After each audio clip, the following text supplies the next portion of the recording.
Hello and welcome to Unplugging from the Matrix. I am your friend and your host today, One Lucid Moment. I want to remind you of this fact that you are simply one lucid moment away from real and true freedom. What is one lucid moment? It is one transparent, becoming clear moment of time in your life where you draw a line through the sand and say, thus far and no more. I want the truth and nothing but the truth, so help me. And I will not settle for the milk-sop, milk-toast, evangelistic ideals. I want the truth. I want reality. Now I must ask that on this, our second episode of Unplugging from the Matrix, that you excuse me.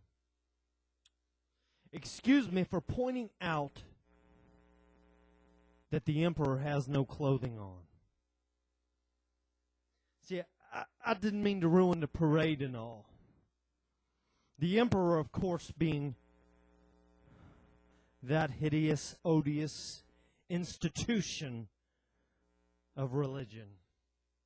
Sorry, but the emperor has no clothes on. They aren't even rags. They just simply are not there. It's not a problem with my vision. I am seeing very clearly.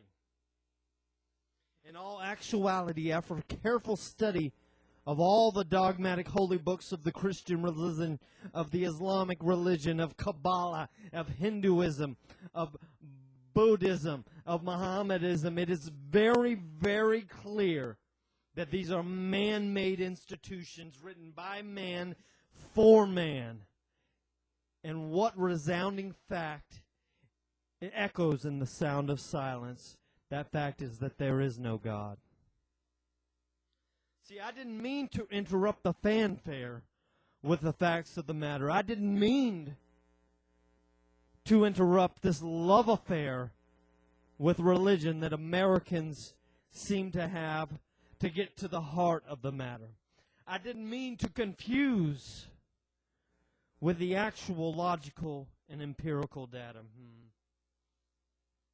But I, like Thomas Jefferson of old, have declared upon the altar of God eternal hostility toward all the enemies of the mind of man. And now let me tell you this today so that you hear it and you can take it to the bank. The number one enemy of the mind of man, the number one enemy of reason across the bygone centuries of human infamy has been that of religion.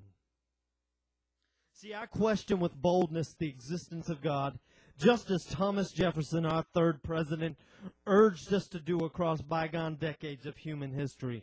Because if there be a God, he must approve of the homage of reason, that over blindfolded fear. See, my friend, fear is a weapon used by our enemies to keep us at bay. We have seen that with terrorism. The moment that fear leaves is the moment that freedom begins to enter into your life. And I tell you, my friend, if terrorists use fear to keep people at bay, then what can we refer to of the religious elite in our societies? See, we have to call black, black, and we have to call white, white. I often quote our dear former President Franklin Delano Roosevelt, often known as FDR, in stating that there is nothing to fear but fear itself. Once fear is conquered, freedom blows in like a sweet, gentle wind.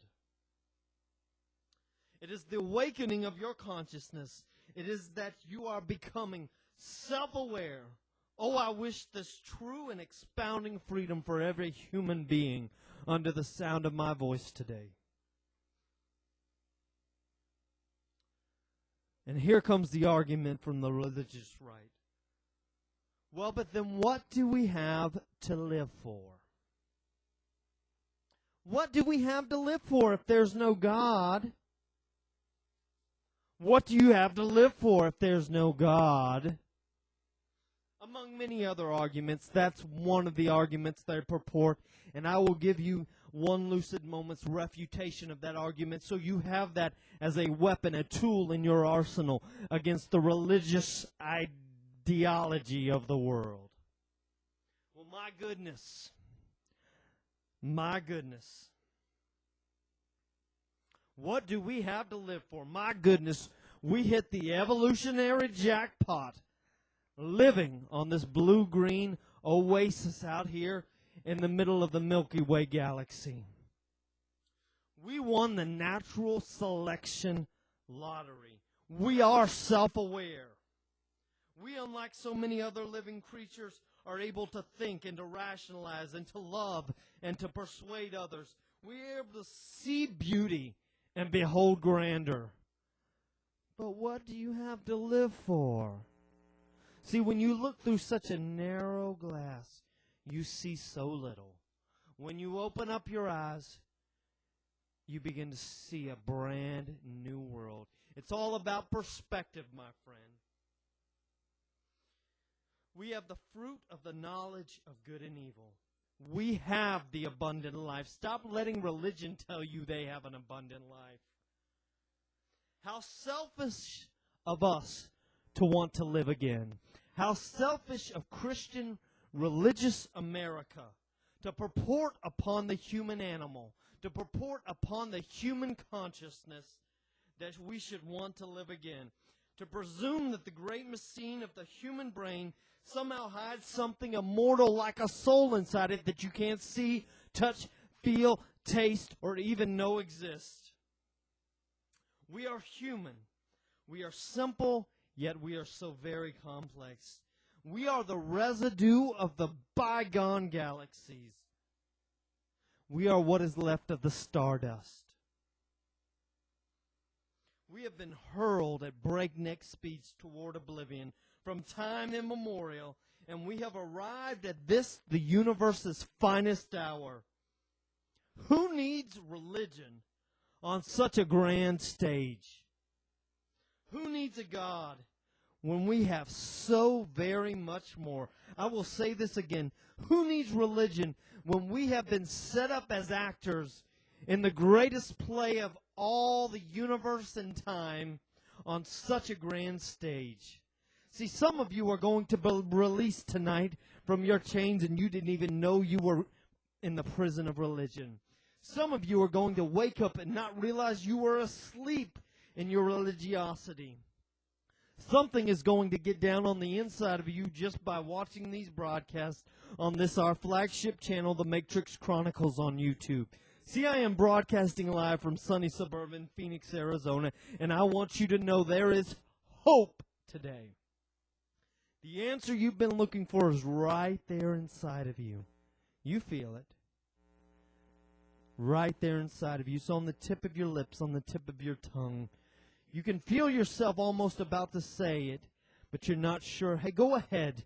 Make the commitment to reality. See, religion, just to go on a side slant for a minute, religion tells you to search outside yourself for the answer. I'm telling you today that the answer is within you, within your mind, within your ability to reason and to logic. There lies the answer. See, somebody's going to say it today. Somebody's going to embrace the facts and cleave to them like a long-lost lover. There is no God, and I am okay with it. There is no God, and I am okay with it. I want to thank you so much for tuning into this, the moment that enlightenment is energized with thoughtful expression. Welcome, my friend, to the undiscovered country, the great beyond, where we have left religion behind, where we as non-theist and humanist alike look for that great moment, that singular moment of our next evolutionary stage, where we leave religion behind as a global culture, and we embrace who we are. And together, just as they said in the Bible, once the people have conspired together, nothing shall be impossible to them. I challenge all to declare the fact and take hold of the logic and reason that will liberate your mind from the divisive destruction of religion. I am looking forward to the next time we are together. And until then, this is Unplugging from the Matrix. I am your friend and your host, One Lucid Moment. I encourage you to think critically and prosper in true freedom. I am lucid.